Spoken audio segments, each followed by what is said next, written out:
जय हिंद साथियों, ये पॉलिटिकल साइंस ग्लॉसरी है और आज मैं यूपी पीजीटी सिविक्स 2002 के क्वेश्चन पेपर का डिटेल्ड एनालिसिस करूंगा। प्रीवियस पेपर डिस्कशन की इस सीरीज़ में काफ़ी सारी वीडियोस पहले भी आ चुकी हैं, जिसमें हमने D+B PGT political science, UP TGT civics और यूपी जीआईसी लेक्चरर के क्वेश्चन पेपर को डिटेल्ड एनालिसिस किया है। उसको आप लोगों ने बहुत पसंद भी किया है। बहुत सारे साथी हैं जो लगातार फीडबैक शेयर करते हैं, वॉलेंटियर करते हैं, चैनल को शेयर करते हैं, उनको विशेष धन्यवाद। आप अपना फीडबैक प्रोवाइड कराते रहिए। फीडबैक हमें इम्प्रूवमेंट का अवसर देता है, हम लोग और बेहतर करने की कोशिश करते हैं। तो चलिए बिना देरी के शुरू करते हैं। क्वेश्चन नंबर 1, सामान्य इंसान जनरल पीपल संप्रभु यानी सॉवरन होना ही चाहिए, यह कथन किसका है? तो ये सामान्य इच्छा यानी जर्नल विल सिद्धांत से जुड़ा हुआ है, जिसको पहली बार प्रतिपादित किया था फ्रांसीसी विचारक रूसो ने 1762 में एक किताब लिखी थी दी सोशल कॉन्ट्रैक्ट, और उसमें उसने सामान्य इच्छा का सिद्धांत दिया था। वो ये मानता है कि जो व्यक्ति है उसकी दो प्रकार की इच्छाएं होती हैं, एक एक्चुअल विल और दूसरी रियल विल। एक्चुअल विल जहाँ स्वार्थ पे आधारित होती है, सेल्फ इंटरेस्ट पे आधारित होती है, आवेश पे आधारित होती है, क्षणिक होती है। वहीं रियल विल इसके अपोजिट जनहित पर, पब्लिक इंटरेस्ट पर, पब्लिक गुड पर आधारित होती है। और जो रियल विल है उसी का योग जर्नल विल बनता है। जर्नल विल के माध्यम से रूसो ने पॉपुलर सॉवरेनिटी यानी लोकप्रिय संप्रभुता के सिद्धांत को प्रतिपादित किया था। और ऐसा कहने वाला कि जन सामान्य ही संप्रभु होना चाहिए, वो एक थियरिस्ट के रूप में पहला विचारक है। यानी जन संप्रभुता के सिद्धांत को एक थियरी बनाने का श्रेय हम फ्रांसीसी विचारक रूसो को देते हैं। ऐसा भी कहते हैं लोग कि रूसो के विचारों के कारण ही फ्रांस में 1789 की क्रांति हुई थी, जिसका नारा था स्वतंत्रता, समानता और बंधुत्व। क्वेश्चन नंबर नेक्स्ट, एकलवादी संप्रभुता सिद्धांत के प्रतिपादक थे मोनिस्टिक थियरी ऑफ सॉवरेनिटी। इसको मैंने बहुत अच्छे ढंग से प्रीवियस पेपर्स में भी डिस्कस किया है। संप्रभुता यानी सॉवरेनिटी राज्य के 4 तत्वों में सबसे महत्वपूर्ण है। 4 तत्व क्रमशः हैं जनसंख्या, निश्चित भूभाग यानी डिफाइंड टेरिटरी, सरकार और संप्रभुता। संप्रभुता को राज्य की आत्मा कहते हैं। 15 अगस्त 1947 से पहले भारत एक राज्य नहीं था। इसमें जनसंख्या भी थी, निश्चित भूभाग भी था और सरकार भी थी, लेकिन संप्रभुता भारत के पास नहीं थी, बल्कि वो ब्रिटिश सरकार में निहित थी। इसलिए before August 15, 1947 India was not a state in terms of political science. राजनीति वैज्ञानिक भाषा में भारत एक स्टेट नहीं था। तो संप्रभुता की बेसिकली 2 थियरीज हैं, एक है मोनिस्टिक थियरी ऑफ सॉवरेनिटी यानी एकलवादी संप्रभुता सिद्धांत, और एक है प्लूरलिस्टिक थियरी ऑफ सॉवरेनिटी यानी बहुलवादी संप्रभुता का सिद्धांत। तो इसमें ऑस्टिन जो हैं वो मोनिस्टिक थियरी के सबसे बड़े प्रतिपादक हैं, बड़े समर्थक हैं। उनकी परिभाषा है संप्रभु की कि यदि एक निश्चित मानव श्रेष्ठ स्वभावतः उसी प्रकार के किसी अन्य मानव श्रेष्ठ के आदेशों का पालन करने का अभ्यस्त ना हो, और उस निश्चित मानव श्रेष्ठ के आदेशों का पालन जन समाज स्वेच्छा से करता हो, तो उस जगह पर वो व्यक्ति जो निश्चित मानव श्रेष्ठ है संप्रभु है, और वह समाज उस निश्चित मानव श्रेष्ठ सहित एक संप्रभु और राजनीतिक समाज है। यानी कि ऑस्टिन ने संप्रभुता को किसी एक श्रेष्ठ मानव में माना है, किसी एक व्यक्ति को संप्रभु माना है। मोनिस्टिक थियरी से संबंधित और बाकी विचारक हैं बोंदा, Thomas Hobbes, जर्मी Bentham, Hegel, John Austin का हम नाम ले ही चुके हैं। क्वेश्चन नंबर 3, निम्नलिखित में से कौन सी सॉवरेनिटी की विशेषता नहीं है? सर्वव्यापकता, स्थायित्व, अविभाज्यता, जनसंख्या। तो इसमें ऑप्शन आपको भी पता लगा हो, जनसंख्या सही है। यानी ये तीनों जो विशेषताएं हैं, सर्वव्यापकता यानी कि राज्य का जितना भी क्षेत्र है उस सब में संप्रभुता का विस्तार होता है। कोई भी संगठन, कोई भी व्यक्ति ये नहीं कह सकता कि मैं राज्य के अधीन नहीं हूँ या संप्रभुता का उल्लंघन नहीं कर सकता। स्थायी होती है और अविभाज्य भी होती है। संप्रभुता को बांटा नहीं जा सकता।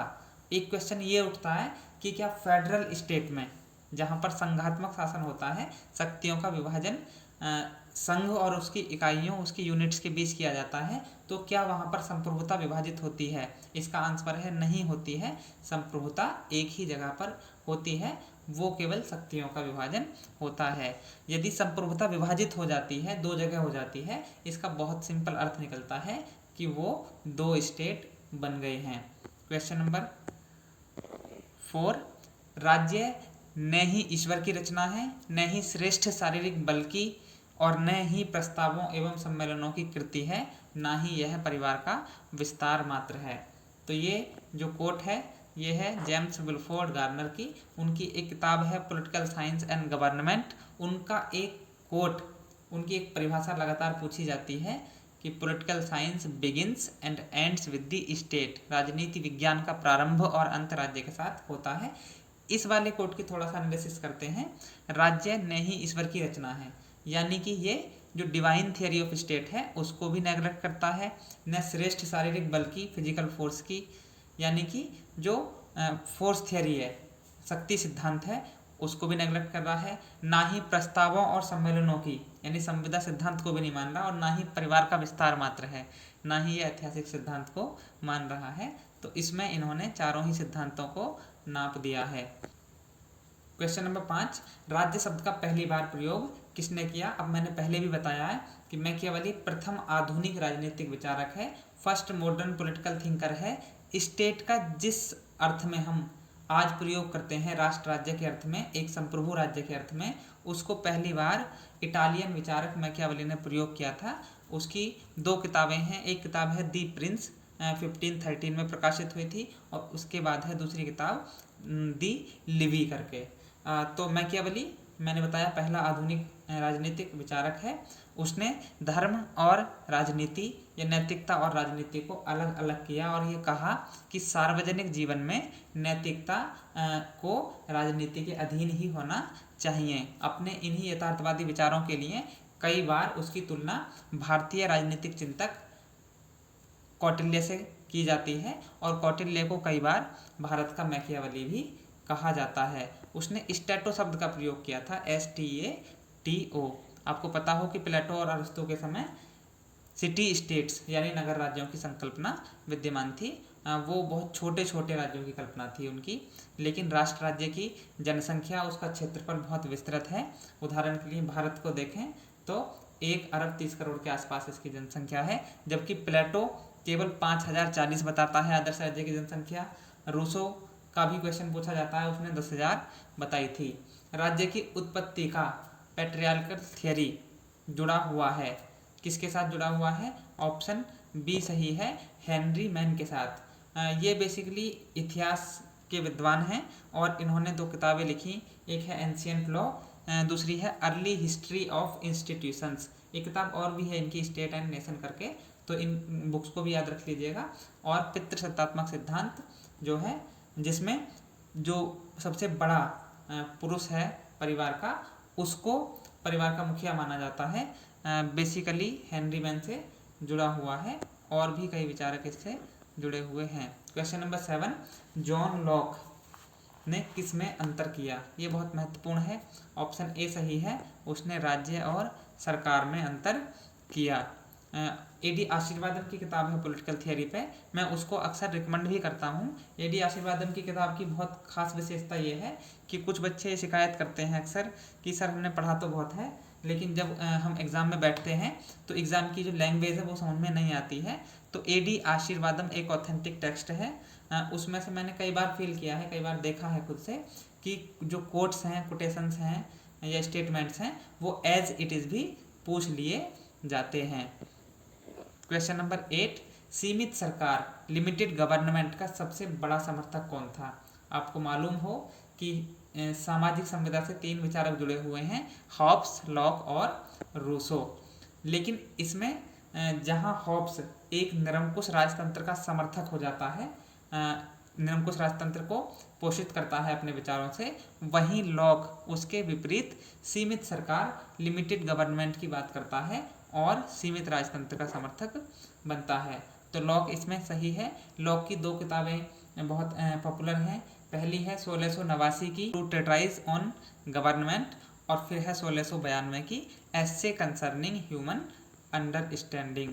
इन दोनों किताबों के नाम आप लोग याद रखिए, पूछे जा सकते हैं, पूछे जाते हैं। कौन सा सिद्धांत मानता है कि अधिकार राज्य द्वारा निर्मित हैं? इस पे भी हमने चर्चा की है। जो कानूनी सिद्धांत है वो ये मानता है कि अधिकार केवल और केवल राज्य में ही संभव है, क्योंकि ऐसे अधिकार जिनके पीछे कानून का बल ना हो, कानून द्वारा प्रोटेक्ट ना होते हों, जो उनकी कोई मान्यता नहीं होती है, उनका कोई अर्थ नहीं होता है। बेंथम इस विचार का सबसे बड़ा समर्थक है। वो कहता है कि राज्य से अलग कोई अधिकार नहीं हो सकते, राज्य से पूर्व भी कोई अधिकार नहीं होते हैं। इसीलिए वो प्राकृतिक अधिकारों को बकवास की संज्ञा देता है। प्राकृतिक अधिकारों का जो सिद्धांत है वो लॉक से जुड़ा हुआ है। उसने ये माना था कि प्राकृतिक अवस्था, स्टेट ऑफ नेचर, जहाँ पर कोई राज्य या सरकार नहीं थी, वहाँ पर भी व्यक्ति को 3 अधिकार प्राप्त थे: जीवन का अधिकार, स्वतंत्रता का अधिकार और संपत्ति का अधिकार। क्वेश्चन नंबर 10, सतत क्रांति का सिद्धांत किसने दिया था? निरंतर क्रांति भी कहते हैं इसको। ये सिद्धांत दिया था माओ ने। ये बेसिकली मार्क्स के विचार से इस रूप में भिन्न है, क्योंकि मार्क्स ये मानता था कि एक बार जब पूंजीवाद के खिलाफ, पूंजीवादियों के खिलाफ जो श्रमहारा वर्ग है वो क्रांति कर देगा और फिर उनकी काउंटर रिवॉल्यूशन की क्षमता को सर्वहारा का अधिनायक तंत्र शून्य कर देगा, तो उसके बाद किसी क्रांति की, किसी भी प्रकार के जो बहुत तीव्र परिवर्तन है उनकी ज़रूरत नहीं रहेगी। लेकिन माओ ने ये कहा कि नहीं, एक क्रांति से काम नहीं चलने वाला है, बल्कि सतत क्रांति की ज़रूरत है, जब तक जो साम्यवादी विचार है वो लोगों के कल्चर में ना जाए, लोगों के विश्वास, धर्म, मान्यता और मूल्यों में ना आ जाए। 1966 में उसने कल्चरल रिवॉल्यूशन कराई थी, कल्चरल रिवॉल्यूशन का विचार दिया था, और उसका मुख्य मत ये था कि इस जो साम्यवादी क्रांति है इसको लोगों की कल्चर में आ जाना चाहिए। लोगों के रीति रिवाज, लोगों का रहन सहन, लोगों की भाषा, लोगों का ज्ञान, विश्वास, परंपराएं, सब में जब तक साम्यवाद नहीं आ जाएगा तब तक हम इसको स्थायी नहीं कर सकते, तब तक इसका भविष्य स्थायी नहीं होगा। इसीलिए उसने इसकी बात की थी, जिसको हम कल्चरल रिवॉल्यूशन भी कहते हैं। क्वेश्चन नंबर 11, स्वतंत्रता सभी बंधनों का अभाव है। मैंने बताया था कि स्वतंत्रता के 2 पक्ष हैं, एक नकारात्मक स्वतंत्रता, नेगेटिव लिबर्टी, और दूसरा पॉजिटिव या सकारात्मक स्वतंत्रता। नकारात्मक स्वतंत्रता के समर्थक ये मानते हैं कि स्वतंत्रता सभी बंधनों का अभाव है, यानी स्वतंत्रता ऐसी स्थिति का नाम है जहाँ पर व्यक्ति अपनी इच्छा के अनुसार कार्य करने के लिए स्वतंत्र होता है, उस पर कोई बंधन, कोई मर्यादाएं नहीं होती हैं, कानून का कोई नियंत्रण नहीं होता है। लेकिन स्वतंत्रता की ये नकारात्मक परिभाषा कहीं ना कहीं स्वच्छंदता यानी कि ऑटोनॉमी की तरफ ले जाती है, जहाँ व्यक्ति अपनी मनमानी कर लेने लगता है और दूसरों के स्वतंत्रता और अधिकार का हनन कर बैठता है। सकारात्मक स्वतंत्रता के समर्थक ये कहते हैं कि स्वतंत्रता युक्ति युक्त प्रतिबंधों के साथ, रीजनेबल रेस्ट्रिक्शंस के साथ काम करने का स्थिति है। जब हमको जो तार्किक या युक्ति युक्त रीजनेबल रेस्ट्रिक्शंस हैं उनके अंतर्गत अपने हिसाब से काम करने का मौका मिलता है, तो वही स्थिति स्वतंत्रता कहलाती है। ये जो परिभाषा है ये जॉन सीले की है, और स्वतंत्रता अति शासन का विलोम है, ये भी इन्हीं का स्टेटमेंट है। क्वेश्चन नंबर 12, निम्नलिखित सिद्धांतों में से कौन सी थियरी मॉन्टेस्क्यू ने प्रतिपादित की थी? तो Montesquieu separation of power theory. यहाँ पर एक बात बहुत इंपॉर्टेंट है, आप लोग नोटिस करिए। एक है सेपरेशन ऑफ पावर, एक है डिवीज़न ऑफ पावर। दोनों में बहुत बड़ा डिफरेंस है। डिवीज़न ऑफ पावर का जो कॉन्सेप्ट है ये फेडरल सिस्टम से जुड़ा हुआ है, फेडरल गवर्नमेंट से जुड़ा हुआ है। यानी जब शासन की शक्तियों का डिवीज़न संघ और उसकी इकाइयों के मध्य किया जाता है तो उसको हम डिवीज़न ऑफ पावर कहते हैं। जबकि सेपरेशन ऑफ पावर, सरकार के जो 3 अंग हैं, लेजिस्लेचर, एग्जीक्यूटिव और जुडिशियरी, इन तीनों के बीच पावर के डिवीज़न की बात करता है। मॉन्टेस्क्यू ने सिद्धांत इंग्लैंड के अपने अनुभव के आधार पर दिया था, और वो व्यक्तिगत स्वतंत्रता यानी पर्सनल लिबर्टी को प्रोटेक्ट करने के लिए इस सिद्धांत को प्रतिपादित किया था। 1748 में उसकी किताब आई थी द स्पिरिट ऑफ लॉज, और उसमें उसने ये बात कही थी कि यदि व्यक्तिगत स्वतंत्रता को बचाए रखना है तो तीनों जो अंग हैं सरकार के, उनकी शक्तियों को अलग अलग विभाजित कर देना होगा, क्योंकि यदि एक ही अंग सारी शक्तियों का प्रयोग करेगा तो कहीं ना कहीं वो निरंकुश हो जाएगा और व्यक्तिगत स्वतंत्रता को क्षति पहुंचाएगा। हालांकि बाद के विश्लेषकों ने माना और ये देखा कि इंग्लैंड में चूंकि पार्लियामेंट्री फॉर्म ऑफ गवर्नमेंट है और शक्ति पृथक्करण प्रेसिडेंशियल फॉर्म ऑफ गवर्नमेंट का आवश्यक लक्षण होता है, इसलिए वो ये मानते हैं कि अपने विश्लेषण में मॉन्टेस्क्यू कहीं ना कहीं गलत था। जो भी हो, इस सिद्धांत का पहली बार प्रयोग हुआ अमेरिका के संविधान में, जो 1787 में फिलाडेल्फिया कॉन्फ्रेंस में बनकर तैयार हुआ और 1789 में लागू हुआ। वहाँ पर इस सिद्धांत को अपनाया गया और इसके साथ चेक्स एंड बैलेंसेस, नियंत्रण और संतुलन का सिद्धांत भी जोड़ दिया गया, यानी कि तीनों अंगों की शक्तियाँ अलग अलग होंगी लेकिन फिर भी आपस में ये एक दूसरे को मर्यादित करेंगी, रोकेंगी, कुछ प्रतिबंध लगाएंगी और इससे एक बैलेंस बना रहेगा। इसका मैं एक एग्जांपल देता हूँ। 1920 में जो लीग ऑफ नेशंस बना, आपको मालूम हो कि संयुक्त राज्य अमेरिका उसका सदस्य नहीं बन सका था, क्योंकि वहाँ पर किसी भी संधि या समझौता जो सरकार ने किया है उसको अप्रूव करने का जो अधिकार है वो वहाँ की सीनेट का है और सीनेट वहाँ का जो कांग्रेस है उसका उच्च सदन है, सीनेट ने उसको अप्रूव नहीं किया था, इसलिए संयुक्त राज्य अमेरिका लीग ऑफ नेशंस का मेंबर नहीं बन सका था। जबकि लीग ऑफ नेशंस का विचार भी वहीं के राष्ट्रपति थे वुडरो विल्सन, उन्हीं का था, आप समझे होंगे। निम्नलिखित में से कौन राज्य को नेसेसरी इविल मानते हैं? इस क्वेश्चन को बहुत बार डिस्कस हम लोग कर चुके हैं। व्यक्तिवादी यानी इंडिविजुअलिस्ट थिंकर्स ये मानते हैं कि स्टेट इज नेसेसरी इविल। वो पुलिस स्टेट की बात करते हैं, यानी एक ऐसा स्टेट जो केवल नकारात्मक काम करता है, जो कानून और व्यवस्था बनाए रखने का काम केवल करता है। वो ये मानते हैं कि बाकी मामलों में राज्य को हस्तक्षेप नहीं करना चाहिए। वो ये कहते हैं कि यद्यपि राज्य एक बुराई है, एक इविल है, लेकिन फिर भी कुछ काम ऐसे हैं जिनको राज्य नामक ये संस्था ही बेहतर ढंग से कर सकती है, इसलिए उन कामों को करने के लिए ये आवश्यक है। जबकि अराजकतावादी इसके विपरीत दूसरा मत देते हैं। वो कहते हैं कि स्टेट इज अननेसेसरी इविल, राज्य अनावश्यक बुराई है, यानी उसको समाप्त करने के पक्ष में रहते हैं। William Godwin, Proudhon, Bakunin, Kropotkin, Tolstoy और महात्मा गांधी, इन्होंने अलग अलग तर्कों के आधार पर राज्य को अनावश्यक बुराई बताया है। आदर्शवादी ये मानते हैं कि राज्य ही सब कुछ है, वो सारी अधिकार और सारी शक्तियाँ राज्य को ही सौंप देना चाहते हैं। व्यक्ति को कहीं ना कहीं ये चाहते हैं कि वो अपने सारे अधिकार और स्वतंत्रताओं का समर्पण करके रखे, राज्य की इच्छाओं के पालन में ही वो स्वतंत्रता और अधिकार को परिभाषित करते हैं। हीगल एक बड़ा आदर्शवादी विचारक है जो ये कहता है कि राज्य पृथ्वी पर ईश्वर का अवतरण है, state is the March of God on earth, यानी कि वो कहते हैं कि राज्य के जो कानून हैं उनका पालन करना ही वास्तविक स्वतंत्रता है, इसलिए ये सकारात्मक स्वतंत्रता के समर्थक बनते हैं। समाजवादी कहते हैं कि राज्य एक सकारात्मक अच्छाई है। क्वेश्चन नंबर 14, यह कथन किसका है कि बिना भूभाग के भी राज्य का अस्तित्व रह सकता है? तो ऑप्शन सी इसमें सही बताया गया है। ये बहुत टेक्निकल से क्वेश्चंस होते हैं कई, आप लोग केवल रट लीजिएगा इनको।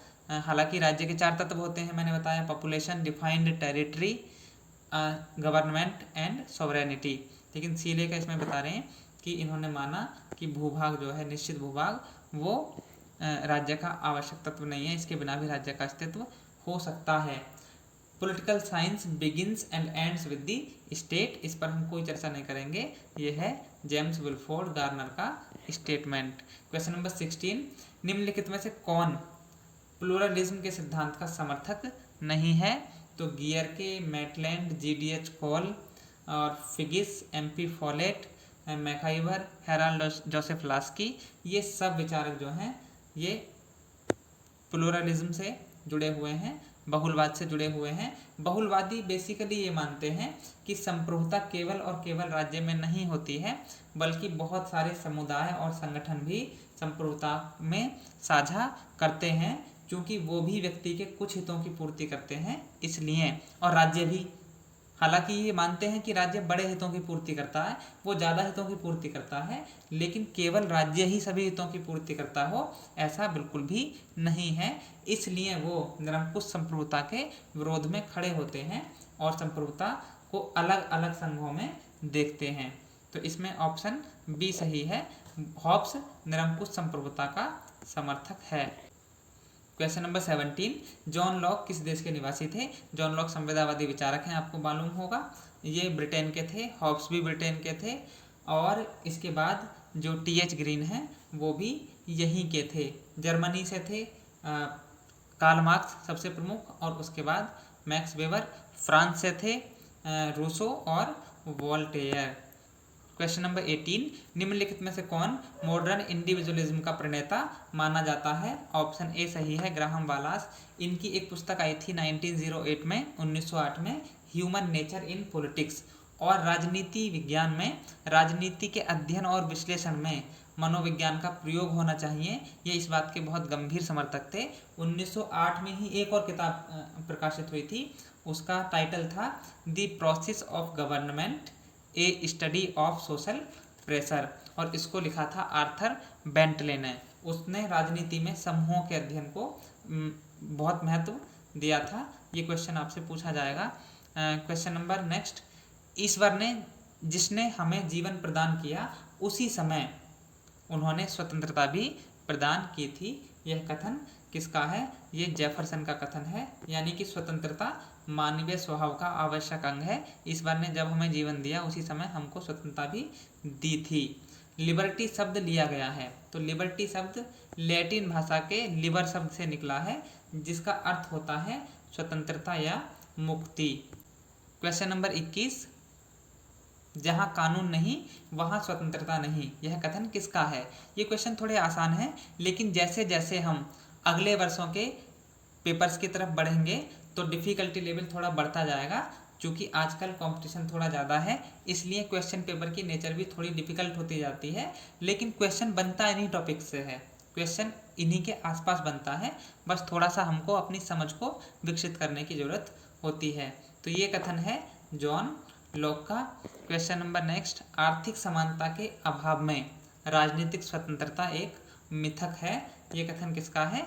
GDH कॉल का। यानी जहाँ पर आर्थिक समानता नहीं होगी वहाँ पर लोग राजनीतिक स्वतंत्रता का, पॉलिटिकल लिबर्टी का सही इस्तेमाल नहीं कर सकेंगे।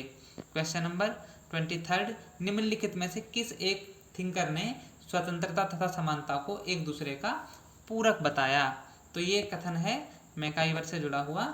मैकाइवर की दो किताबें हैं, एक है द मॉडर्न स्टेट और दूसरी है द वेब ऑफ गवर्नमेंट, पूछी जा सकती हैं। इन्होंने ये कहा था कि स्वतंत्रता और समानता एक दूसरे के पूरक हैं, बाकी जो विचारक हैं ये जो हैं एक दूसरे को विरोधी मानते हैं, स्वतंत्रता और समानता को। क्वेश्चन नंबर 24, कला तथा विज्ञान के विकास ने मनुष्य को बर्बाद किया है, यह कथन किसका है? तो ये बेसिकली एक आर्टिकल है रूसो का, जिसको उसने डिजोन की एकेडमी के लिए लिखा था। उसके बाद उसकी किताबें भी हैं, 1762 की मैं बताता हूँ, दी सोशल कॉन्ट्रैक्ट, और एक है एमिली या इमाइली, जो भी आप बोलेंगे, EMILE। तो ये दो किताबें बहुत फेमस हैं रूसो की। रूसो ने इस लेख में ये तर्क दिया था कि जैसे जैसे कला और विज्ञान का विकास हुआ है तो मनुष्य कहीं ना कहीं उसका पतन हुआ है, इसलिए ही वह प्रकृति की ओर लौटो का नारा देता है और उसको बुद्धिवाद का विरोधी भी माना जाता है। क्वेश्चन नंबर 25, प्राकृतिक अधिकारों के सिद्धांत से निम्नलिखित में से किस विद्वान का नाम जुड़ा हुआ है? एक्सप्लेनेशन देने की जरूरत नहीं है, ऑप्शन ए सही है, जॉन लॉक का नाम जुड़ा है। एक बेहतर न्यायिक समाज की प्रकृति तथा उद्देश्य न्याय सिद्धांत का मौलिक अंग है, यह स्टेटमेंट किसका है? जॉन रॉल्स वर्तमान में अपने जस्टिस थ्योरी के लिए बहुत लोकप्रिय हैं। एक बात उनके बारे में बहुत महत्वपूर्ण ये भी है कि 1971 में उनकी किताब प्रकाशित हुई है थियरी ऑफ जस्टिस, उससे पहले एक डिबेट लगातार चल रही थी, डिक्लाइन ऑफ पॉलिटिकल थियरी, राजनीतिक सिद्धांत के ह्रास की। यानी ये माना जा रहा था कि बहुत लंबे समय से ना तो कोई बड़ा ग्रंथ राजनीति विज्ञान में लिखा गया है राजनीतिक सिद्धांत के ऊपर, और ना ही कोई बड़ा सिद्धांतकार पैदा हुआ है, मार्क्स के बाद, इसलिए राजनीतिक सिद्धांत या तो मर गया है, कई लोगों ने कहा, कई ने कहा डॉग हाउस में चला गया है, कुछ ने कहा कि उसका पतन हो गया है। लेकिन जैसे ही ये किताब प्रकाशित हुई तो एक बड़ी डिबेट शुरू हुई, और डिबेट ये थी कि अब पॉलिटिकल थियरी का रिसर्जेंस हुआ है, पुनरुत्थान या पुनरोदय हुआ है। जॉन रॉल्स ये कहता है कि न्याय सामाजिक संस्थाओं का प्रथम सद्गुण है। जैसे सत्य किसी भी चिंतन का प्रथम सद्गुण होता है, वैसे ही, और उसने न्याय को फेयरनेस के रूप में परिभाषित किया है। जस्टिस एज फेयरनेस 1985 में उसने ये एक आर्टिकल लिखा था, और उसके बाद 2001 में ये पूरी किताब के रूप में प्रकाशित हुआ है, जस्टिस एज फेयरनेस रिविजिटेड। तो ये बेसिकली जॉन रॉल्स से जुड़ी हुई बातें हैं, और भी कुछ बातें हैं, जैसे उसने किताब लिखी है पॉलिटिकल लिबरलिज्म के नाम से, और लॉ ऑफ द पीपल करके भी उसकी किताब है, आप लोग देखिएगा। मार्क्स ने डायलेक्टिक्स का सिद्धांत किससे लिया था? तो ये जो डायलेक्टिक मेथड है, द्वंद्वात्मक पद्धति है ज्ञान की, इसका उद्भव यूनान में हुआ था। आपको मालूम हो कि सोक्रेट्स इसका जन्मदाता कहा जाता है। उसने क्वेश्चन आंसर मेथड से ज्ञान सृजन किया, लोगों से सवाल किए न्याय क्या है, और बाकी जो भी उस समय की व्यवस्थाएं थी उनके बारे में क्वेश्चन किए, लोगों ने उसका जवाब दिया, फिर उसने उसका प्रत्युत्तर दिया। तो ये जो मेथड है ज्ञान का, ये इसका जन्म यूनान में हुआ, और इसको बहुत वृहद ढंग से प्रयोग किया हेगल ने। इसके बाद मार्क्स ने इस सिद्धांत का इस मेथड का प्रयोग किया है। दोनों में अंतर ये है हेगल और मार्क्स में, कि जहाँ हेगल ये मानता है कि इतिहास में जो गति है वो विचार के कारण है, आइडिया के कारण है, वहीं मार्क्स आइडिया की जगह मैटर को रखता है, भौतिक पदार्थ को रखता है। क्वेश्चन नंबर 28, एक संसदीय सरकार यानी पार्लियामेंट्री फॉर्म ऑफ गवर्नमेंट में राज्य के प्रधान को कहते हैं। तो इसकी एक महत्वपूर्ण विशेषता यह है कि वहाँ पर दो हेड होते हैं, एक नॉमिनल हेड होता है और एक रियल हेड होता है।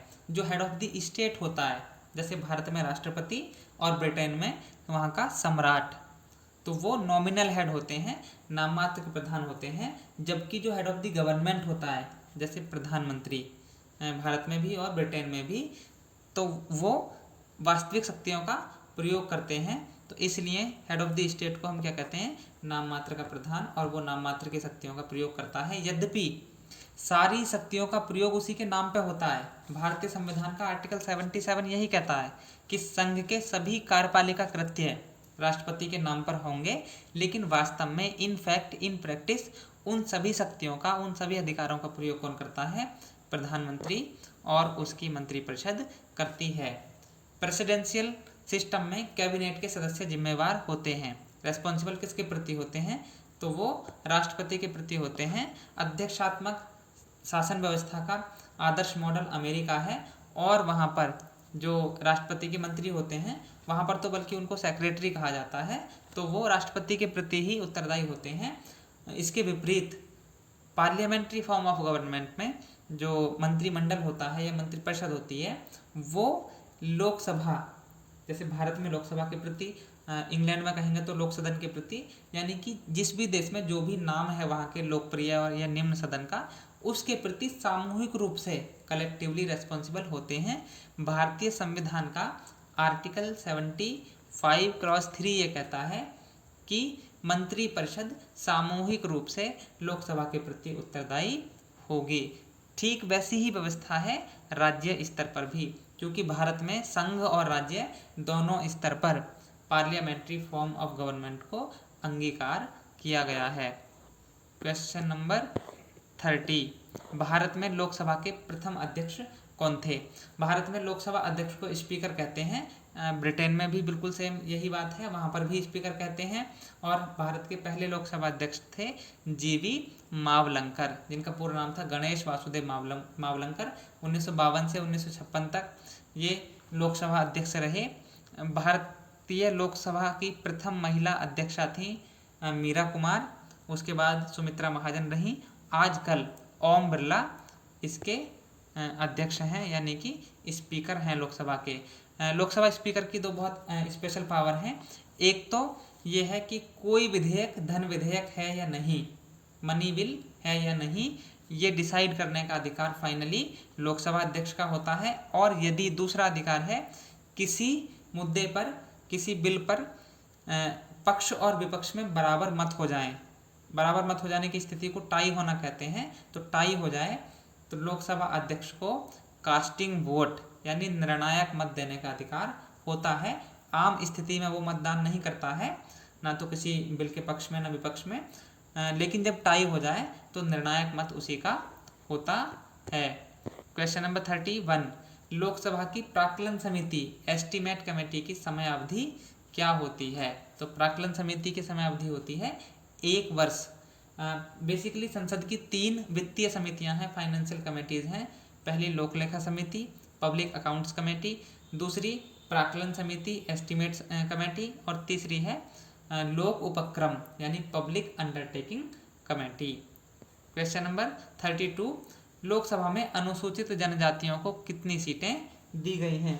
चूंकि ये क्वेश्चन है 2002 का और 2008 में ये संख्या बढ़ाई गई है, तो अभी एससी के लिए 84 सीटें और एसटी के लिए 47 सीटें आरक्षित हैं। तो इसमें से तो कोई सा भी आंसर ठीक नहीं है। उस समय जो है 45 हुआ करती थी, तो इस पर टिक कर सकते हैं हम लोग। बलवंत राय मेहता समिति ने डेमोक्रेटिक डिसेंट्रलाइजेशन स्कीम कब संस्तुत की? आपको मालूम हो कि 1952 में कम्युनिटी डेवलपमेंट प्रोग्राम CDP शुरू किया गया था और 1953 में राष्ट्रीय प्रसार सेवा कार्यक्रम शुरू किया गया। इन दोनों कार्यक्रमों की सफलता को आंकने के लिए ये इस एक बलवंत राय मेहता दल का गठन किया गया था 1957 की शुरुआत में। इसने अध्ययन किया और ये निष्कर्ष दिया कि कहीं ना कहीं एक तो जो नौकरशाही है उसका नौकरशाही पूर्ण रवैया, और दूसरा लोगों की कम भागीदारी के कारण ये दोनों कार्यक्रम सफल नहीं रहे थे, और इसने इसकी जगह पंचायती राज व्यवस्था की स्थापना की बात की थी। और इसने त्रिस्तरीय यानी 3 स्तरों वाली पंचायत सिस्टम की बात की, जिसमें सबसे निम्न स्तर पर ग्राम पंचायत, मंझौले या बीच के स्तर पर पंचायत समिति और जिला स्तर पर जिला परिषद की बात की थी। इसी त्रिस्तरीय पंचायती राज व्यवस्था को लागू किया गया 73rd amendment of the constitution 1992 के द्वारा। 1992 में यह अधिनियम बना था, लेकिन 24 अप्रैल 1993 को लागू हुआ था। इसीलिए 24 अप्रैल को पंचायती राज दिवस के रूप में मनाया जाता है।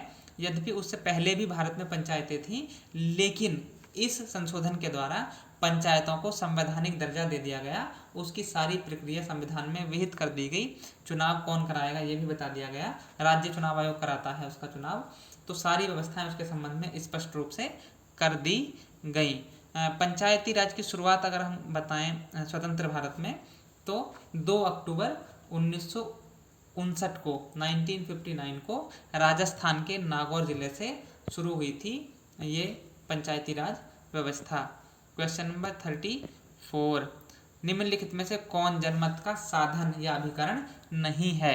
यानी कि पब्लिक ओपिनियन को बनाने वाले और अभिव्यक्त करने वाले साधन कौन से हैं? तो प्रेस एक साधन है, बिल्कुल ठीक है, और राजनीतिक दल भी एक साधन है, रेडियो भी एक साधन है। न्यायपालिका जनमत निर्माण का या जनमत की अभिव्यक्ति का साधन नहीं है। Question number 35, party less democracy की कंसेप्ट किसकी है? तो पार्टी लेस डेमोक्रेसी का कंसेप्ट है जयप्रकाश नारायण का। हालांकि ये M.N. रॉय से भी जुड़ा हुआ है। और एक क्वेश्चन पहले हमने पढ़ा था कि पहली बार इस सिद्धांत को किसने दिया, तो पहली बार M.N. रॉय बताया गया था उसमें। इसमें चूंकि उनका नाम नहीं है तो JP को हम लेंगे। JP के साथ 1-2 और विचार जुड़े हुए हैं, जैसे संपूर्ण क्रांति का विचार उन्होंने ही दिया था। एक किताब है उनकी, a plea for the reconstruction of Indian polity. A plea for the reconstruction of Indian polity, ये उनकी किताब है, पूछी जा सकती है। क्वेश्चन नंबर 36, निम्नलिखित में से कौन प्रत्यक्ष प्रजातंत्र का साधन नहीं है? ऑप्शन सी सही है, दबाव समूह। डायरेक्ट डेमोक्रेसी दुनिया में बहुत गिने चुने स्थानों पर पाई जाती है वर्तमान में।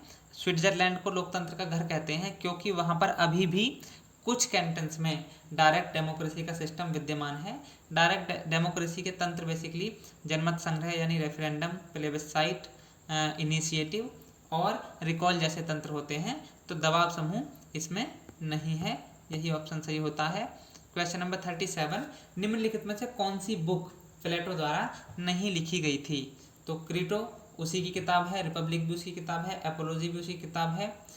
ये जो किताब है एथिक्स, ये लिखी थी अरस्तु ने, इसलिए ऑप्शन सी सही होता है। क्वेश्चन नंबर 38, निम्नलिखित में से किसने आदर्श राज्य की जनसंख्या 5040 तक सीमित किया था? हम बहुत बार डिस्कस कर चुके हैं, ऑप्शन बी सही है, प्लेटो।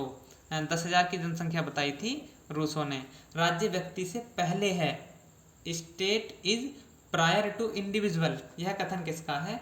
यह कथन है एरिस्टोटल का, जिसको हम राजनीति विज्ञान का जनक कहते हैं। इसका बेसिक मतलब यह है कि चूंकि राज्य एक पूर्णता है, एक पूर्ण समुदाय है और व्यक्ति उसका एक अंग है, तो पूर्णता पहले आती है, अंग बाद में विकसित होते हैं। इसके लिए एक एग्जाम्पल देते हैं विश्लेषक, और वो कहते हैं कि जैसे गर्भ में बेबी होता है, नवजात शिशु होता है, तो पहले संपूर्णता आती है, फिर उसके बाद उसके जो अंग हैं वो विकसित होते हैं। तो इसी प्रकार से राज्य संपूर्णता है और व्यक्ति उसके अंग हैं, इसलिए राज्य जो है वो व्यक्ति से पहले आता है। क्वेश्चन नंबर 40, उपयोगितावाद का संस्थापक किसे माना जाता है? उपयोगितावाद से बेंथम का नाम जुड़ा हुआ है। बेंथम एक ब्रिटिश विधिवेत्ता हैं जिन्होंने principles of morals and legislation नाम की एक किताब लिखी है। उनको इंग्लैंड में कानून सुधार के लिए जाना जाता है। पैन ऑप्टिकन नाम की उनकी एक जेल सुधार योजना बहुत चर्चा में रही थी। उन्होंने ये कहा था कि maximum happiness of maximum number, अधिकतम व्यक्तियों का अधिकतम सुख ही राज्य का प्रमुख कर्तव्य या उद्देश्य है। और उन्होंने सुख और दुख में केवल क्वांटिटी का भेद माना था, क्वालिटी का भेद नहीं माना था। क्वेश्चन नंबर 41, निम्नलिखित में से कौन सी पुस्तक जे.एस. मिल द्वारा नहीं लिखी गई थी? प्रिंसिपल्स ऑफ पॉलिटिकल इकोनॉमी उन्हीं की किताब है। Introduction to the principles of morals and legislation, अभी मैंने बताया था कि ये जेरमी बेंथम की किताब है, तो यही ऑप्शन सही हो जाएगा। क्वेश्चन नंबर नेक्स्ट की तरफ बढ़ते हैं।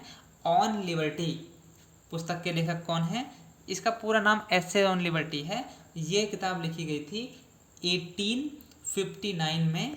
जे.एस. मिल, जिनका पूरा नाम था जॉन स्टुअर्ट मिल, ये ब्रिटिश विचारक हैं और इन्होंने बेंथम के उपयोगितावाद में कुछ संशोधन किए थे, जिसमें एक सबसे बड़ा संशोधन यह था कि बेंथम ये कहता था कि सुख और दुख में केवल मात्रा का भेद है, गुण का भेद नहीं है। वो ये कहता था कि यदि सुख की मात्रा समान हो तो चाहे पुष्पिन का खेल हो या फिर कविता पाठ, दोनों बराबर ही महत्व रखते हैं। लेकिन जे.एस. मिल ने इसमें परिवर्तन किया और उसने ये माना कि सुख और दुख में गुणात्मक भेद भी होता है। भारतीय संघ प्रमुखतः आधारित है, संघ व्यवस्था जो इसमें पाई जाती है।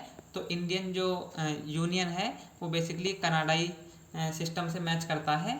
भारत राज्यों का एक संघ होगा, तो यूनियन जो शब्द है वो हमने कनाडाई संविधान से ही लिया है। आपको मालूम हो कि भारत एक संघात्मक देश है, हालांकि केसी वियर जैसे विद्वान इसको क्वासी फेडरल, आभासी संघ या अर्ध संघ कहते हैं, लेकिन बेसिकली हम मान के चलते हैं कि भारत एक फेडरल सिस्टम है।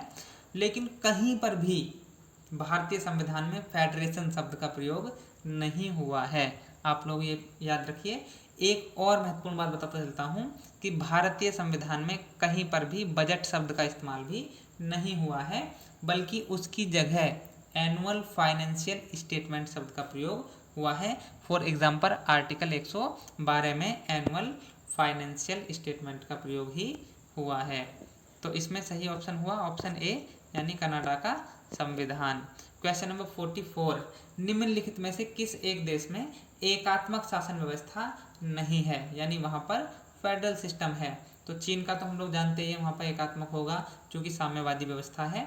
वो लोग फेडरल सिस्टम जैसी चीज़ों को नहीं मानते हैं, बल्कि एक ही दल के वर्चस्व में विश्वास रखते हैं। तो इसमें ऑस्ट्रेलिया 1901 में संघात्मक देश बना था, तो ऑस्ट्रेलिया सही आंसर होता है। एक संघात्मक सरकार में केंद्र एवं राज्यों के बीच शक्ति का विभाजन इसके द्वारा होता है, तो ऑप्शन बी एकदम सही है, संविधान द्वारा होता है। संघात्मक शासन व्यवस्था की कुछ मौलिक विशेषताएं हैं। सबसे पहली ये है कि संघ और उसकी इकाइयों के बीच शक्तियों का विभाजन होता है, डिवीजन ऑफ पावर होता है, और वो डिवीजन किसके द्वारा होता है? एक स्पष्ट लिखित और कठोर संविधान के द्वारा। तो दूसरी विशेषता हुई लिखित और कठोर संविधान। तीसरी विशेषता है स्वतंत्र न्यायपालिका, क्योंकि यदि संघ और उसकी इकाइयों के बीच शक्ति विभाजन को लेकर कोई संघर्ष होता है तो न्यायपालिका स्वतंत्र रूप से निर्णय ले सके, संविधान की व्याख्या कर सके, इसलिए स्वतंत्र और निष्पक्ष न्यायपालिका भी उसकी आवश्यक विशेषता होती है। क्वेश्चन नंबर 46, किसने एकात्मक राज्य की परिभाषा इस प्रकार दी? एक केंद्रीय सरकार के अंतर्गत संगठित राज्य ही एकात्मक राज्य है। तो ऐसा कहा था C.F. स्ट्रॉन्ग ने। इनकी किताब का नाम है modern political constitutions. Modern political constitutions. इसके विपरीत जो संघात्मक शासन व्यवस्था है उसकी परिभाषा देते हुए डायसी ने लिखा था कि संघात्मक शासन व्यवस्था राष्ट्रीय एकता और राज्यों की स्वायत्तता के बीच एक राजनीतिक उपाय निकालने का एक तरीका ही है। क्वेश्चन नंबर 47, वर्तमान समय में संवैधानिक राजतंत्र कॉन्स्टिट्यूशनल मोनार्की कहाँ पर है? इंग्लैंड में कॉन्स्टिट्यूशनल मोनार्की है, वहाँ पर अभी भी हेरेडिटी आधारित शासक होते हैं। यहाँ पर एक बात और बहुत महत्वपूर्ण है कि एक तो शब्द है क्राउन और दूसरा है किंग या क्वीन। क्राउन एक संस्था है, राजमुकुट एक संस्था का नाम है, और जो किंग है वो एक व्यक्ति है, तो वो कोई भी हो सकता है, क्वीन भी हो सकती है, किंग भी हो सकता है, लेकिन राजमुकुट एक संस्था का नाम है। इसीलिए वहाँ के लोग कहते हैं कि the king is dead, long live the king. तो जो पहला किंग है, जो डेड की बात कर रहे हैं, तो वो राजा या रानी के पर्याय के रूप में प्रयोग हुआ है, और दूसरा वाला king long live the king वो जो राजमुकुट है उसके पर्याय के रूप में प्रयुक्त हुआ है। क्वेश्चन नंबर 48, इटली में फासिस्ट सिस्टम का उदय इसका परिणाम था। ऑप्शन बी इसमें सही है, प्रथम विश्व युद्ध का। और प्रथम विश्व युद्ध से द्वितीय विश्व युद्ध के बीच की जो अवधि है वहाँ पर इटली में फासीवाद फला फूला। जो फासीवाद है बेसिकली ये मुसोलिनी की विचारधारा है। मुसोलिनी इटली का तानाशाह शासक था, जिसने ये कहा था कि पुरुष के जीवन में युद्ध का उतना ही महत्व है जितना किसी स्त्री के जीवन में मातृत्व का होता है, मैटरनिटी का होता है। ब्रिटेन में संविधान नहीं है, यह कथन किसका है? तो ये कथन है डी टॉकविल का। डी टॉकविल ने माना था कि चूंकि ब्रिटेन के जो लोग हैं वो किसी संविधान को प्रस्तुत नहीं कर सकते, इसलिए वहाँ पर कोई संविधान नाम की चीज़ नहीं है। ऐसा ही विचार था थॉमस पेन का। यद्यपि ये विचार बहुत तार्किक नहीं लगता है, लेकिन फिर भी विचार तो विचार है। नौकरशाही की बढ़ती शक्तियों को निम्नलिखित में से किसने नए अधिनायकवाद, न्यू डेस्पोटिज्म की संज्ञा दी थी? तो जस्टिस लॉर्ड हीवर्ट ने एक किताब लिखी थी न्यू डेस्पोटिज्म। ये किताब प्रकाशित हुई थी 1929 में, और इसमें इन्होंने नौकरशाही की बढ़ती ताकत को नए प्रकार के अधिनायकवाद की संज्ञा दी थी, न्यू डेस्पोटिज्म कहा था। तो ऑप्शन ए सही होता है। क्वेश्चन नंबर नेक्स्ट की तरफ बढ़ते हैं। क्वेश्चन नंबर 51, मेरा प्रोग्राम कार्य है यानी एक्शन है, बात नहीं है, ये किसने कहा था? ये मुसोलिनी ने कहा था। ऑप्शन सी सही होता है। क्वेश्चन नंबर 52, निम्नलिखित में से कौन रिपब्लिक नहीं है? तो उस समय तक नेपाल रिपब्लिक नहीं था। रिपब्लिक एक ऐसे तंत्र को कहते हैं जहां पर हेड ऑफ द स्टेट, राज्य का प्रमुख निर्वाचित होता है। जैसे भारत है, भारत में राष्ट्रपति का निर्वाचन होता है, वो हेरेडिटी पर आधारित नहीं है, तो भारत एक रिपब्लिक है। वैसे ही अमेरिका भी एक रिपब्लिक है। ब्रिटेन, चूंकि वहाँ पर जो हेड ऑफ द स्टेट है वो हेरेडिटी पर आधारित है, इसलिए वो एक रिपब्लिक नहीं है। तो ऑप्शन इसमें बी सही है, यद्यपि बाद में वहाँ पर जो राजतंत्र है उसका खात्मा कर दिया गया है। Question number 53, international court of justice कहाँ स्थित है? तो ये नीदरलैंड के एक जगह हैग में स्थित है। इसकी स्थापना हुई थी 3 अप्रैल 1946 को। इंटरनेशनल कोर्ट ऑफ जस्टिस में कुल 15 न्यायाधीश होते हैं, जिनका कार्यकाल 9 वर्ष का होता है। और प्रत्येक 3 वर्ष में 1/3 सदस्य रिटायर होते रहते हैं, उनकी जगह नए सदस्य आते रहते हैं, यानी नए जजों की नियुक्ति होती रहती है। निम्नलिखित में से कौन अंतर्राष्ट्रीय संबंधों में रियलिस्ट थ्योरी के प्रतिपादक नहीं है? हंस जे मार्गेनथाउ ये सबसे बड़े रियलिस्ट हैं। इनकी 1948 की एक किताब है पॉलिटिक्स अमंग नेशंस, और इनकी राजनीति, अंतर्राष्ट्रीय राजनीति की परिभाषा है कि अंतर्राष्ट्रीय राजनीति शक्ति के लिए संघर्ष है। जॉर्ज कैनन भी इसी से जुड़े हुए हैं, जॉन हर्ज भी।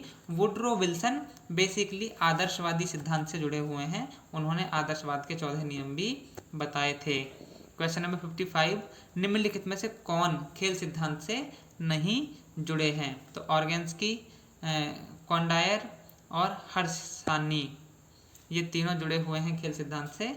थॉमस सेलिंग इससे जुड़े हुए नहीं हैं। क्वेश्चन नंबर 56, गुट निरपेक्ष देशों का पहला शिखर सम्मेलन कहाँ हुआ था? नॉन अलाइनमेंट मूवमेंट का पहला शिखर सम्मेलन हुआ था यूगोस्लाविया की राजधानी बेलग्रेड में 1961 में। इसमें वर्तमान में 120 सदस्य हैं और ये यूएनओ के बाद सबसे बड़ा संगठन है जिसकी सदस्य संख्या इतनी ज़्यादा है। इसमें विकासशील देश शामिल हैं और ये जो द्वितीय विश्व युद्ध के बाद बने 2 गुट थे, पूंजीवादी गुट जिसका नेतृत्व अमेरिका कर रहा था और इधर था समाजवादी गुट जिसका नेतृत्व USSR, union of Soviet socialist republics कर रहा था। इन दोनों से सकारात्मक संबंध रखते हुए दोनों गुटों में शामिल ना होने की नीति है। इसको मैंने पहले भी अच्छे ढंग से परिभाषित किया हुआ है प्रीवियस क्वेश्चंस में, आप लोग उनको देखेंगे तो आपको स्पष्ट हो जाएगा। क्वेश्चन नंबर 57, शांति के लिए एकता प्रस्ताव यूनाइटिंग फॉर पीस रिजोल्यूशन कब पारित किया गया था? तो इसका सही आंसर है ऑप्शन ए, कोरिया संकट के समय 3 नवंबर 1950 को ये प्रस्ताव संयुक्त राष्ट्र की महासभा द्वारा पारित किया गया था। हांगकांग ब्रिटेन द्वारा चीन को कब हस्तांतरित किया गया? इसका सही आंसर है ऑप्शन बी, 30 जुलाई 1997 की आधी रात को हांगकांग ब्रिटेन द्वारा चीन को सौंप दिया गया था। क्वेश्चन नंबर 59, फासीवाद का जन्म कहाँ हुआ था? हम लोग पढ़ चुके हैं, इटली में हुआ था। मुसोलिनी इटली का तानाशाह शासक था। निम्नलिखित में से कौन ब्यूरोक्रेसी का लक्षण नहीं है? स्थायित्व बिल्कुल ठीक है, तटस्थ होते हैं ये भी ठीक है, एनोनिमिटी होती है ये भी ठीक है, अक्षमता इसकी विशेषता नहीं है। नौकरशाही के आदर्श मॉडल आइडियल टाइप की बात की थी जर्मन विचारक मैक्स वेबर ने। दबाव समूहों को तीसरे सदन का नाम प्राप्त कर लिया है, यह कथन किसका है? तो दबाव समूह ने तीसरे सदन का नाम प्राप्त कर लिया, ये कथन है फाइनर का, और फाइनर ने इनको अज्ञात साम्राज्य की संज्ञा भी दी थी, एनोनिमस एम्पायर। राजनीतिक दल अपरिहार्य हैं, कोई भी स्वतंत्र देश उनके बिना नहीं रह सकता, ऐसा कहा था लॉर्ड ब्राइस ने। लॉर्ड ब्राइस की डेमोक्रेसी की परिभाषा भी हमने पहले डिस्कस की थी।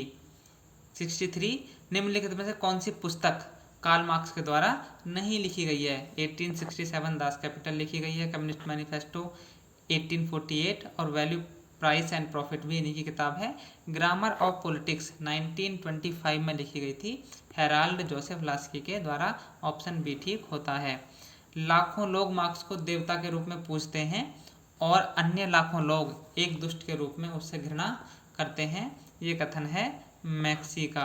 पूरा कथन इस प्रकार से है कि ऐसे किसी व्यक्ति के बारे में कुछ भी निश्चितता पूर्वक कहना कठिन होता है जिसको लाखों लोग देवता के रूप में पूजते हों और अन्य लाखों लोग एक दुष्ट या पिशाच के रूप में उससे घृणा करते हों। तो मैक्सी ने मार्क्स के संबंध में ये बात कही थी।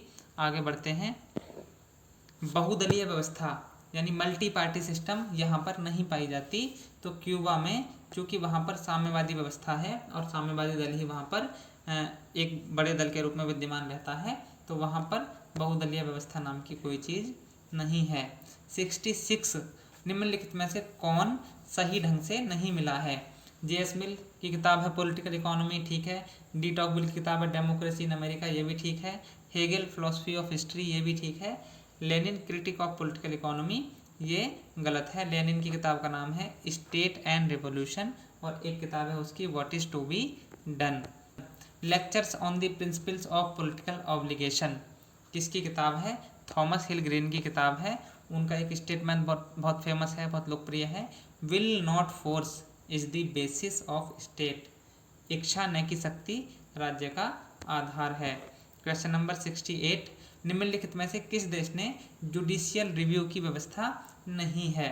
तो अमेरिका में सबसे ज़्यादा सक्रिय वहाँ की न्यायपालिका, तो वहाँ पर तो है, भारत में भी है और पाकिस्तान में भी है। इंग्लैंड में इस प्रकार की कोई व्यवस्था नहीं है, चूँकि वहाँ पर संसदीय सर्वोच्चता है, पार्लियामेंट्री सुपरमेसी का कॉन्सेप्ट वहाँ पर है। 69, निम्नलिखित में से किस देश ने प्रशासनिक न्यायालयों की विस्तृत व्यवस्था की है? तो प्रशासनिक न्यायालय फ्रांस की व्यवस्था है और वहीं पर प्रशासनिक विधि भी पाई जाती है। क्वेश्चन नंबर 70, निम्नलिखित में से कौन डेवलप्ड कॉन्स्टिट्यूशन का एग्जाम्पल है? तो इसमें सही आंसर है ऑप्शन बी, ब्रिटिश संविधान डेवलप्ड कॉन्स्टिट्यूशन का एग्जाम्पल है। जो संविधान डेवलप्ड होगा वो आवश्यक रूप से अलिखित भी होगा, अनरिटन होगा। इसके विपरीत जो संविधान लिखित होगा वो आवश्यक रूप से निर्मित भी होगा। तो निर्मित और लिखित संविधान का एग्जाम्पल है भारत और अमेरिका का संविधान। इसके विपरीत जो अलिखित और विकसित संविधान का एग्जाम्पल है वो ब्रिटेन का संविधान है, न्यूजीलैंड का संविधान है। क्वेश्चन नंबर 71, निम्नलिखित में से कौन सी शक्ति अमेरिकी सीनेट के पास नहीं है? संधियों को पास करना ठीक बात है, महत्वपूर्ण नियुक्तियों का अप्रूव करना ये भी ठीक है, कमेटियों की द्वारा जांच करना ये भी ठीक है, धन विधेयक प्रस्तावित करना, इसमें सही आंसर यही है, यानी कि ऑप्शन सी। हालांकि अमेरिकी सीनेट को दुनिया का सबसे शक्तिशाली द्वितीय सदन कहा जाता है। क्वेश्चन नंबर 72, युद्ध पुरुषों के लिए उसी तरह महत्वपूर्ण है जिस प्रकार मातृत्व महिलाओं के लिए है। हम लोग डिस्कस कर चुके हैं, मुसोलिनी का स्टेटमेंट है। निम्नलिखित में से कौन नॉन अलाइनमेंट मूवमेंट से नहीं जुड़े थे? नेहरू, दी गॉल, यासिर अराफात, टीटो। तो नेहरू, नासिर, टीटो और सुकर्नो ये नाम तो जुड़े हुए ही हैं। दी गॉल फ्रांस के राष्ट्रपति रहे हैं और फ्रांस का जो 5वें गणतंत्र का संविधान है उसको दी गॉल संविधान के नाम से भी जाना जाता है, तो इसमें यही ऑप्शन सही है। क्वेश्चन नंबर 74, निम्नलिखित में से कौन सा देश सार्क का सदस्य नहीं है? सार्क की स्थापना 7 से 8 दिसंबर 1985 को की गई थी। उसका मुख्यालय नेपाल की राजधानी काठमांडू में है और सार्क जैसी किसी संगठन की स्थापना का विचार पहली बार बांग्लादेश के मुखिया थे जिया उर रहमान, उनके मस्तिष्क में आया था। स्टार्टिंग में इसके 7 देश थे। सार्क का पूरा फुल फॉर्म है south Asian association for regional cooperation. तो बाद में इसमें अफगानिस्तान भी एक सदस्य बना है, तो वर्तमान में इसके 8 सदस्य हैं। ऑप्शन सी, उस समय तक अफगानिस्तान इसका सदस्य नहीं था, लेकिन बाद में 8वें सदस्य के रूप में अफगानिस्तान को शामिल कर लिया गया है। सार्क का मुख्यालय कहाँ अवस्थित है? तो नेपाल की राजधानी काठमांडू में ये है वहाँ पर। श्रीलंका के प्रधानमंत्री कौन हैं? उस समय श्रीलंका के प्रधानमंत्री थे रनिल विक्रमसिंघे। क्वेश्चन नंबर 77, मानव अधिकारों की सार्वलौकिक घोषणा UDHR universal declaration of human rights कब की गई थी? तो 10 दिसंबर 1948 को UDHR किया गया था संयुक्त राष्ट्र संघ की महासभा के द्वारा। और इसमें 30 आर्टिकल्स हैं जिसमें basically civil and political rights, socio economic and cultural rights की बात की गई है। ये एक समिति बनी थी एलेनोर रूजवेल्ट की अध्यक्षता में, उसने ये चार्टर जो मानवाधिकारों की सार्वलौकिक घोषणा में घोषित किया गया था उसने तैयार किया था। इसमें टोटल मिलाकर 30 आर्टिकल्स हैं। संयुक्त राष्ट्र संघ की स्थापना कब हुई थी? बहुत सिंपल सवाल है, 24 अक्टूबर 1945 को, द्वितीय विश्व युद्ध के बाद अंतर्राष्ट्रीय शांति और सुरक्षा के लिए। क्वेश्चन नंबर 79, निम्नलिखित में से कौन एक संयुक्त राष्ट्र संघ का मुख्य अंग नहीं है? तो यूएनओ के 6 अंग हैं जिसमें अंतर्राष्ट्रीय श्रम संगठन उसकी एक एजेंसी है, उसका अंग नहीं है। जनरल असेंबली है, सुरक्षा परिषद है, ट्रस्टीशिप काउंसिल है, आर्थिक और सामाजिक परिषद है, उसके अलावा इंटरनेशनल कोर्ट ऑफ जस्टिस और सचिवालय। ये 6 अंग हैं यूएनओ के। क्वेश्चन नंबर 80, जब 1967 में एशियान यानी कि association of south east Asian Nations की स्थापना हुई, निम्नलिखित में से कौन इसका सदस्य नहीं था? तो लाओस इसका सदस्य नहीं था, ये बाद में इसके सदस्य बने हैं। क्वेश्चन नंबर 81, भारत श्रीलंका समझौता कब संपन्न हुआ था? तो इसका सही आंसर है ऑप्शन सी, यानी कि 1987 में। इस समय भारत के प्रधानमंत्री थे श्री राजीव गांधी और श्रीलंका के राष्ट्रपति थे जयवर्धने, तो इसको राजीव जयवर्धने समझौता भी कहा जाता है। क्वेश्चन नंबर 82, सार्क या दक्षिण एशियाई क्षेत्रीय सहयोग संगठन कब औपचारिक तौर पर स्थापित किया गया था? तो 7 से 8 दिसंबर 1985 को स्थापित किया गया था। इसका मुख्यालय नेपाल की राजधानी काठमांडू में है। भारत, पाकिस्तान, बांग्लादेश, नेपाल, भूटान, श्रीलंका, मालदीव और अफगानिस्तान ये इसके 8 सदस्य देश हैं। ओम्बुड्समैन की अवधारणा का प्रारंभ कहाँ हुआ था? तो स्वीडन में इसका प्रारंभ हुआ था 1809 में। ओम्बुड्समैन जैसी संस्थाएं भारत में इस समय केंद्र स्तर पर लोकपाल और राज्यों में लोकायुक्त हैं। द्वितीय प्रशासनिक सुधार आयोग जो 2005 में बना था, उसने ये कहा था कि जो स्थानीय संस्थाएं हैं उनमें भी ओम्बुड्समैन जैसी कोई व्यवस्था होनी चाहिए। क्वेश्चन नंबर 84, बांडुंग सम्मेलन कब हुआ था? तो ये हुआ था 1955 में, और इसमें जो गुटनिरपेक्षता का विचार है तो उस विचार के विकास में ये सम्मेलन मील का पत्थर माना जाता है। Question number 85, introduction to the study of public administration किसकी किताब है? तो ये किताब है 1926 की LD वाइट की, और इस किताब को पब्लिक एडमिनिस्ट्रेशन की पहली टेक्स्ट बुक के रूप में भी जाना जाता है। तो इस क्वेश्चन पेपर में 85 क्वेश्चन ही थे। यहीं पर ये वीडियो पूरा होता है। आपको कैसा लगा कमेंट सेक्शन में बताइएगा। अपने दोस्तों और बाकी जितने भी स्टूडेंट्स आपके संपर्क में हैं उनके साथ शेयर कीजिएगा। मिलते हैं जल्दी ही अगली वीडियो में, तब तक के लिए जय हिंद, नमस्कार।